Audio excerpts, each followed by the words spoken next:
महाभारत और पौराणिक कहानियों के अनुसार श्री कृष्ण और भगवान शिव के बीच ऐसा भयंकर युद्ध हुआ था कि पूरा ब्रह्मांड में हाहाकार मच गया था। इस रक्त रंजित युद्ध में कई देवताओं, शिवगण और नारायणी सेना ने भाग लिया था। पौराणिक कहानी के अनुसार माना जाता है कि महादेव और कृष्ण के बीच हुआ यह युद्ध कई वर्षों तक चलता रहा था। पौराणिक कहानी के अनुसार महादेव को अपने भक्त बाणासुर की रक्षा करने के लिए युद्ध करना पड़ा था। आइए जानते हैं भगवान शिव और श्री कृष्ण के बीच हुए युद्ध की कहानी। भगवान शिव और श्री कृष्ण दोनों भगवानों को एक दूसरे का भक्त कहा जाता है। पौराणिक कहानियों के अनुसार भगवान शिव और श्री कृष्ण एक दूसरे के आराध्य ही नहीं माने जाते, बल्कि यह भी माना जाता है कि ये दोनों ही देवता एक दूसरे के हृदय में वास करते हैं। लेकिन महाभारत और कई पौराणिक कहानियों में भगवान शिव और श्री कृष्ण के युद्ध का भी उल्लेख मिलता है। इस पौराणिक कहानी के अनुसार एक बार भगवान शिव और श्री कृष्ण के बीच युद्ध छिड़ गया था। आइए जानते हैं भगवान शिव और श्री कृष्ण के बीच युद्ध की कहानी। बाणासुर महादेव का भक्त था। बाणासुर ने कई वर्षों तक तपस्या करके भगवान शिव को प्रसन्न किया था। बाणासुर से प्रसन्न होकर भगवान शिव ने बाणासुर की रक्षा करने का वचन दिया। समय बीता और बाणासुर के घर में एक कन्या ने जन्म लिया। आगे चलकर यह कन्या भगवान श्री कृष्ण के पोते अनिरुद्ध को चाहने लगी। अनिरुद्ध को देखकर बाणासुर की बेटी उषा उनसे विवाह करना चाहती थी। एक दिन उसने अपने मन की व्यथा अपनी सहेली चित्रलेखा को बताई।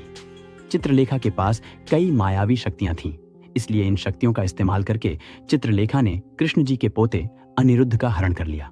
बाणासुर के महल में पहुंचकर अनिरुद्ध को चित्रलेखा से सारी बात पता चली। बाणासुर की बेटी की भावनाओं को जानकर अनिरुद्ध के मन में भी प्रेम के अंकुर फूट पड़े। इसके बाद अनिरुद्ध और उषा ने गंधर्व विवाह कर लिया। जब यह बात बाणासुर को पता चली तो उसने बीच मार्ग से ही अनिरुद्ध का अपहरण करके उन्हें बंदी बना लिया।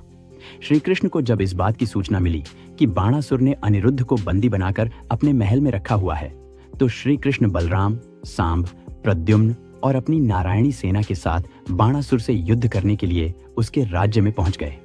बाणासुर को जब श्री कृष्ण और उनकी सेना के आने की सूचना मिली तो बाणासुर को पता चल गया कि वह अकेले श्री कृष्ण और उनकी नारायणी सेना का सामना नहीं कर सकता। इसलिए उसने अपनी रक्षा के लिए महादेव को बुलावा भेजा।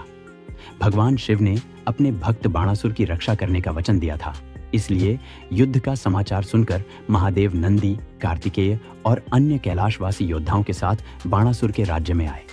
जब भगवान शिव ने श्री कृष्ण को अपनी नारायणी सेना के साथ देखा तो उन्होंने अपने भक्त बाणासुर की रक्षा करने के लिए श्री कृष्ण से युद्ध करने का निश्चय किया। कृष्ण जी की नारायणी सेना और महादेव के कैलाशगण सभी आपस में युद्ध करने लगे।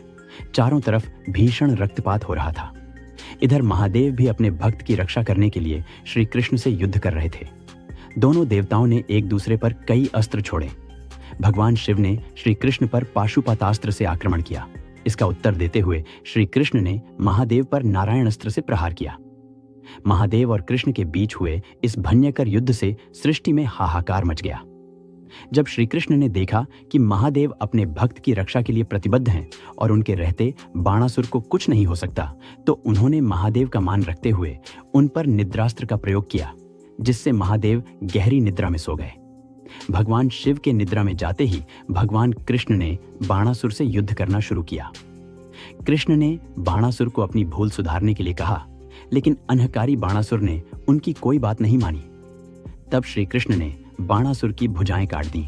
जब बाणासुर की 4 भुजाएं शेष रह गईं, तो महादेव निद्रा से जागे और कृष्ण जी से फिर से युद्ध करने लगे। इस भयंकर युद्ध का कोई निष्कर्ष नहीं निकल पा रहा था। इस भयंकर दृश्य को देखकर सभी देवता ब्रह्मा जी के पास पहुंचे। ब्रह्मा जी ने माता दुर्गा का आह्वान करके उन्हें भगवान शिव और कृष्ण के युद्ध पर विराम लगाने की प्रार्थना की। देवी दुर्गा जब रणभूमि पर पहुंची तो महादेव और श्री कृष्ण सहित सभी योद्धाओं ने देवी दुर्गा को नमन किया।